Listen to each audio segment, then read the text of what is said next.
Money Roots is made possible by the support of our sponsor, Rooted Planning Group. Are you ready to take control of your financial future? Look no further than Rooted Planning Group, your trusted partner in financial well-being.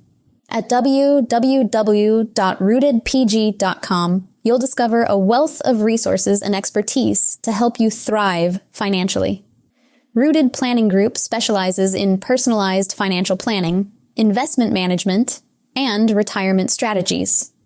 They understand that every financial journey is unique, and they're here to guide you every step of the way. With a team of experienced advisors, Rooted Planning Group is committed to helping you cultivate a secure and prosperous future. Visit www.rootedpg.com today to learn more about how Rooted Planning Group can help you grow your money roots.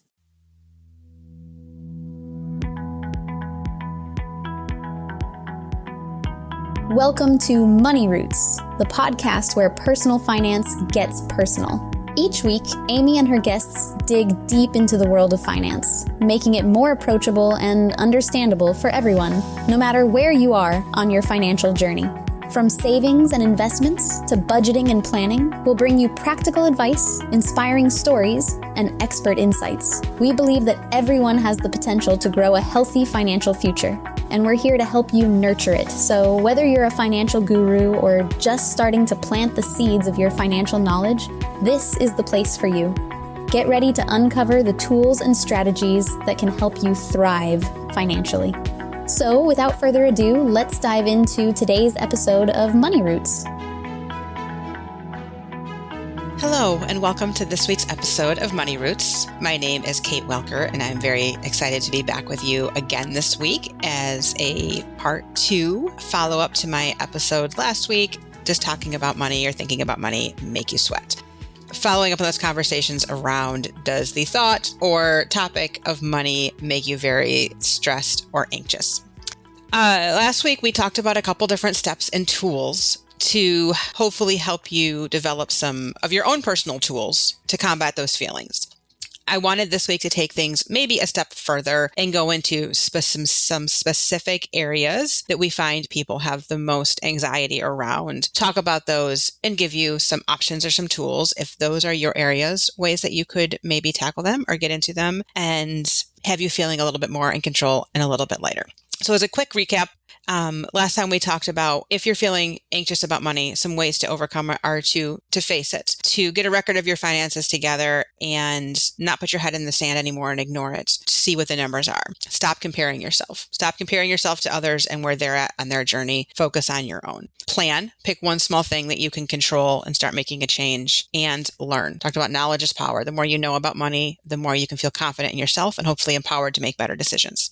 So today I want to talk about some areas of those specific concerns. So I almost started by saying goals, and I think the better term is concerns or fears. Some of the bigger things we hear in that regard. So jumping right in, debt. The assumption for most people when we're talking about fears around money is debt. And we are seeing saving rates going down, debt amounts going up right now. So you may have that. So I always tell people, lay it out. But we talked about that last week. So hopefully you've done that. If you are in debt, lay out all of your debts. You have to face where you're at and you have to understand and know what's going on. So write them down, write the lender, write the current balance, write the minimum payment a month, and write the interest rate. And then you're going to make a plan. To make traction, you are going to want to find some extra money somewhere to pay on top of that. So really dig through the numbers and find something, even if it's small, even if it's very small, something extra to put towards that debt. Obviously, larger sums, bigger impact, quicker impact, but even small steps can make an impact. And then develop a strategy for yourself. You may have heard the terms avalanche method or snowball method before. I know we've mentioned them here. A webinar we did a few months ago, we really dug into this. But there's two methods normally used to conquer debt and build a plan and give you some momentum. One is the avalanche method and one is snowball. And if you think about these, they're both items that can start small and then as they get a little momentum can grow a lot larger. And that's the impact we want to have on your debt. A larger impact on your confidence in yourself and your comfort around your money. So avalanche method means that when you're looking at that whole listing of debt, you're going to pick the highest interest rate first. Reason being, you're paying extra in interest on that. If you can get rid of the principal, you're saving money in interest dollars every month. So that's the one you're going to focus on. And any extra money you have, you're going to put on that debt until it's gone. If it's $10 a week, if it's $50 a week, if you get a gift from somebody and this is your primary goal and focus, you're going to put it there. You pick up an extra job, all the extra money, anything you can find is going to go towards that debt. When it's paid off, you're going to take that amount you were paying plus anything extra that comes in, go to the next highest interest rate, throw everything extra at that one until you pay it off and move on down. This method will reduce what you're spending in interest over time because you're hitting those highest interest rates first. Second method is the snowball method. This method is not tackling higher interest rates. It's tackling the highest payment. And this can be, or the highest, reverse that, the smallest balance. And the reason being, it is motivating. So if you have maybe a credit card with a $500 balance, you're making a very small monthly payment. Interest rate might be low, but it's still another balance out there. $500 may be a manageable target to hit quicker. And so when you go in, you tackle that lowest balance, you have all those extra sums of money, the same extra we were talking about the avalanche, anything extra.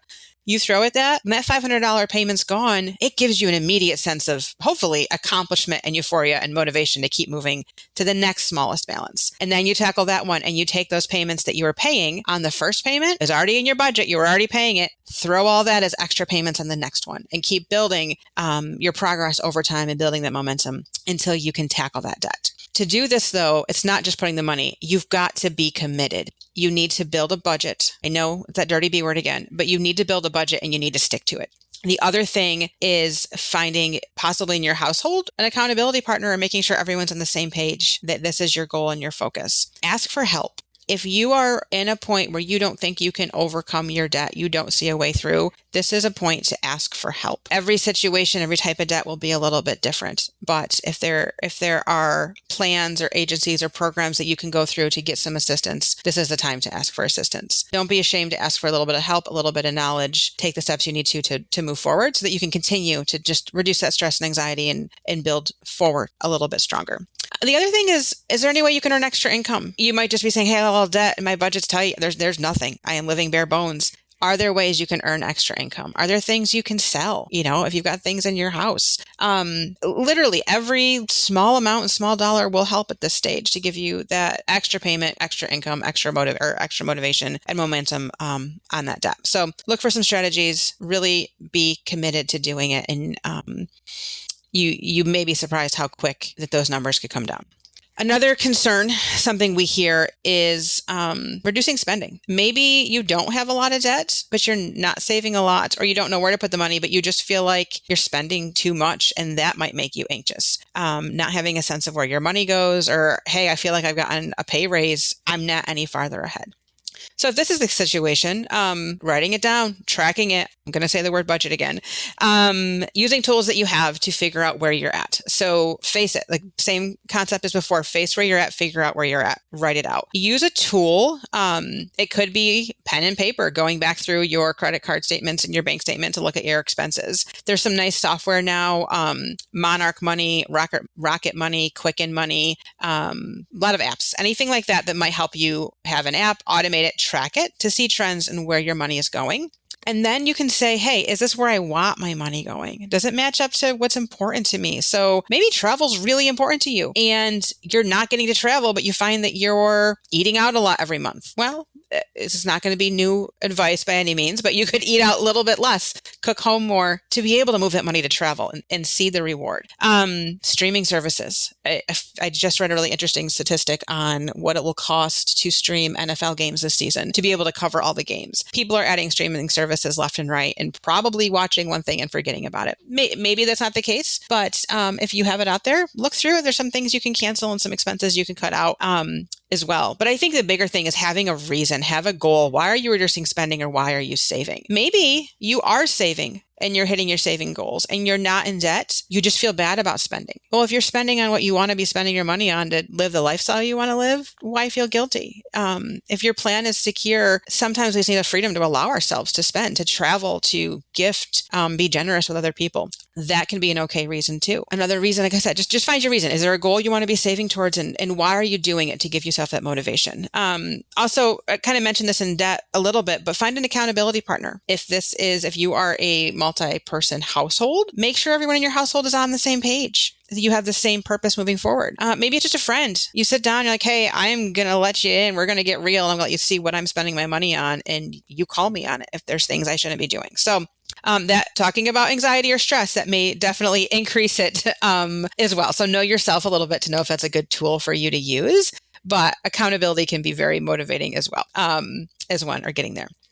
Now getting into some of those fears that we hear about, being debt-free is a goal. There's also a lot of fear about what if I can't pay my bills. A lot of these are tied to fear. Reducing spending is generally tied to what if I'm not saving enough for something happening. So a fear we hear quite a bit is, what if I lose my job? I think I'm doing all the right things, but I just don't know what will happen to me if I lose my job. And it's a real fear and has a real emotions tied to it. So things you can do now: focus on building an emergency savings account. Some in cash. Even if you are investing in the market, that's money you could get to in an emergency if you needed it.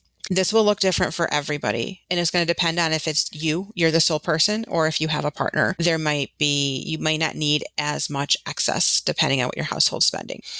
Back to that same word about spending plan or budget. Understand how much it's going to cost to just run your bills. Look at your lifestyle, or things that, if you often hear have maybe 6 months of emergency savings. If those expenses include extras that you're like, I just know I wouldn't be doing this if I was unemployed, you can take those out of your emergency reserve. The understanding of how many months or what you need per month multiplied times months. Would you get unemployment? Would you have a severance package? Those are things to think about too. Then back to the same thing, face it. Deal with the emotions of looking like, what would it look like if I were to lose my job today? What could I do in my spending? How could I reduce it? What could I not reduce and I have to pay for? How would I pay for that? How would I pay for it? Ideally, you could build up emergency savings. If not, are there other things that you could do short term? Odd jobs, be available, look for just any opportunity. What are things you could do to support it? First layer of comfort and security to help reduce anxiety, back to the emergency savings. So make sure you've got 3 to 6 months of a bare bones budget in savings. The other thing is, are there other skills you have that could be utilized? A lot of the times I hear the fear come from like, what if I just couldn't get another job? And anyone that has lived through a few of these longer term recessions we've had have probably seen it with other people. They couldn't find a job in the field that they had been working in. Again, facing it, really thinking about it. What would this look like? What could I do? Are there other avenues you could take? Maybe not the ideal solution, but again, if this is something you find yourself having a lot of anxiety around, how could you reframe your future situation to be able to have an income? Could you get a job working a minimum wage job? Where would the gap be then? Just until the next thing came along. Are there skills you have now that you could work on to make you more employable in the future? This is something I think that we don't always utilize or work on as much in ourselves when we are set in our careers and where we're working. But if there's another interest, or maybe there's another position you're covering at work, we know the workforce is reduced. People are taking on more jobs. Are there things you're doing that maybe you're not actually certified in or have a title that you could push to get that certification or title, so that, heaven forbid, if you had to pull off the resume, it would look more appealing? Not a lot of money facts around this one. This is just more, the money fact is try to have emergency savings and think about what you could do. But this one's a little more intangible. Think about bettering yourself now. Think about what you could do and just face the situation. Another big one we hear is, what if I run out of money? Our firm works with a lot of professional women who have been the breadwinners or may have been the only income earner in their household. And I do hear this more with women than with men. What if I run out of money? It's me. I'm providing for myself. What happens then? Right off the bat, as I said before, I will encourage anyone to work with a financial planner if this is your situation, just because we have the tools to really get into your personal specific situation and define those answers of how much will it take, how much do you have, how long will it last, and what are specific steps. But if you're not there yet, where could you spin and look at the situation for yourself to give you a little more comfort around this area? So first is determine what you need. Back to the budget. Look at your spending, look at what you want your spending to be. And then I would recommend you to build out an ideal budget and a lean budget. What is your ideal budget now that you would like to live on after retirement? And what's the maybe leaner looking version of that? If things really had to be cut, where's that number that you'd still be okay, you still be comfortable, just maybe not as lavish as in your ideal budget. Look at those two numbers to get a range of what you need. Next, look at your sources of fixed income. Quite often, I have clients sort of discount sources of fixed income that are available. And by sources of fixed income, I primarily am referring to Social Security and a pension. Social Security, for us that are maybe a little bit younger generation, there are questions about what it might look like. I am still using it in plans because I do think there'll be some form of it. But those that are closer to retirement, it's a lot more guaranteed that our Social Security system will continue to fund your retirement and where you're at right now. So that is a source of income coming in each month. Worst case scenario, you're down on Social Security. Could you live on that number? Next is pensions. Federal, state workers, that pension, people tend to get it and understand like this is a paycheck for me. It's those smaller pensions or in between numbers that sometimes people don't necessarily take into account. It's like, it's not that much. Make a call to the pension provider, get an updated estimate so you can see what it looks like if you continue to work and what that benefit will be. When I say people discount it, it might be a benefit of $500, $1,000 a month or more. That could cover quite a bit if your assets were to run out someday. So look at your sources of fixed income, where they're coming from, include those in there. The next thing to think about is what's called the 4% rule. So in personal finance, you'll quite often hear this 4% rule thrown around. It's not perfect. It has its flaws. But as a basic tool, it has its place. And if you are not in a position to work with a financial planner, or you want, what are some standard rules, standard calculators I could use? This is a rule you could use. So what is the 4% rule? The 4% rule says that if you limit your annual withdrawal to 4% of the balance of your accounts, that means that you should be able to use that account and you won't risk running out of money during a 30-year retirement span. As I said, there's some flaws with this. What if the market continues to be down? What if you're not invested appropriately? If you're only in cash, 4% is going to draw down your account a lot faster than a well-performing stock account would. The other thing is that if your intention is to use your money for yourself and not die with assets, you may not be using as much as you could. You could use more than 4% potentially, or you need to have some flexibility in taking 6% in some years and 2% in others. So while there are flaws, though, it is a good standard rule of thumb to look at. And if you're looking for something to give you reassurance, look at this. So going back to the budget, if you determine that you need $100,000 a year to live comfortable for you, that's the number you're aiming for. Your Social Security is $24,000 a year. And then maybe you have a pension for $10,000 a year. That leaves you $66,000 a year that you need to cover from your assets. So if you divide that by 4%, that would mean that a account or asset value, investment value of $1.65 million is how much you would need to continue to give you that $66,000 every year for 30 years. And again, I said it's not a perfect rule. It's a starting place. It's a starting point to give you a goal to save for. And as I said before, sometimes I hesitate because that number seems so large for people. And when you actually get into how much do I need? How much would I spend? How long would that last? It may be more conservative than you need to be, that thus leading to, I haven't saved anywhere near that, giving me more anxiety. I don't want to give more anxiety. I am trying to reduce your stress around those numbers. But again, as a starting place, it kind of gives a rough number of what you would need to have saved. And if that's the kind of security that you need, that's the security that you need. And if that makes you anxious or stressful, as I said before, really spending some time working with a financial planner to hone those numbers will bring you a lot of comfort around where you're at. And if you find that you're short and in your mind that's the number you need, now it gives you direction. It gives you direction to understand how much do I need to save? Or do I need to change my portfolio to get a higher rate of return to get to that number over time by the time I retire? It's knowledge. It's information. It's knowledge to give you the tools you need to take action steps to get there.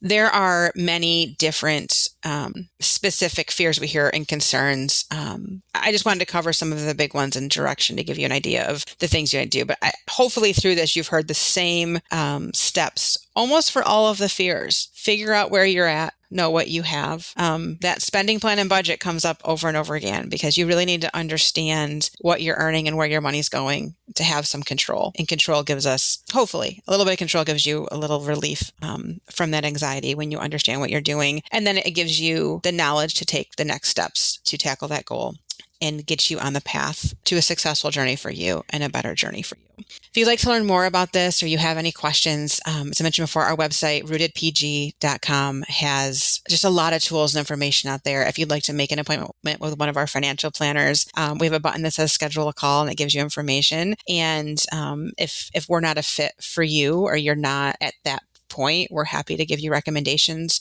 I always say a really successful relationship is a good planner and a good client meeting each other with the right kind of needs. So if we're not a good fit, we're happy to send you a referral to that. And just keep learning, keep educating yourself, keep getting your knowledge, and take a couple steps to take control of your money. You've been listening to Money Roots, your go-to podcast for making personal finance accessible and approachable. Thanks for joining us today. Amy and her guests have enjoyed guiding you through the roots of your financial journey. Remember, whether you're planting new seeds of financial knowledge or nurturing the growth of your existing financial plans, Money Roots is here to support you every step of the way. Be sure to follow them on Facebook, X, LinkedIn, and Instagram for more resources. And, of course, subscribe to Money Roots wherever you get your podcasts so you never miss an episode. A big thank you to the sponsor, Rooted Planning Group, for making this show possible. At Rooted Planning Group, they're committed to helping you cultivate a thriving financial future. Until next time, keep growing your money roots.